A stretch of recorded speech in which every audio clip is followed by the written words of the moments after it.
La semaine dernière, en commission environnement du Parlement européen, j'ai pu interpeller M. Nathan Fabian, responsable en chef de l'investissement pour la plateforme sur la finance durable, c'est-à-dire une plateforme reliée directement à la Commission européenne qui a rendu, le 15 janvier dernier, un avis négatif sur l'inclusion du nucléaire et du gaz dans ce qu'on appelle la taxonomie.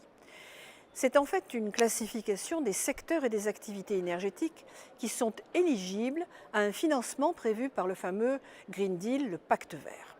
J'ai eu l'occasion de lui rappeler que cette position idéologique est très loin du réalisme dont les Européens ont besoin actuellement, notamment à l'aune des bouleversements géopolitiques qui démontrent qu'en matière énergétique, l'Europe doit sortir donc de l'idéologie pure et se montrer pragmatique.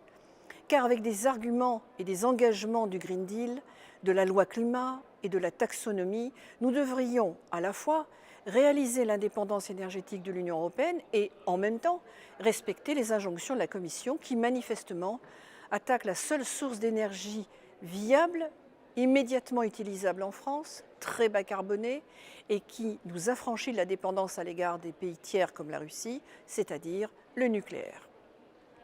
Moralité, et c'est ce que j'ai rappelé à M. Fabian, nous sommes exposés en Europe à la double peine, des coupures d'électricité ou des ruptures d'approvisionnement d'une part, et des prix à la hausse partout en Europe de l'autre. Soutenir le nucléaire, c'est en réalité soutenir l'indépendance de l'Union européenne.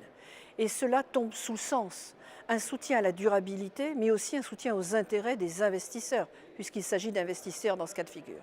C'est du moins pour la France, dans l'Europe, le moyen de protéger ses intérêts, de garantir la compétitivité et bien sûr de garantir le bien-être de sa population.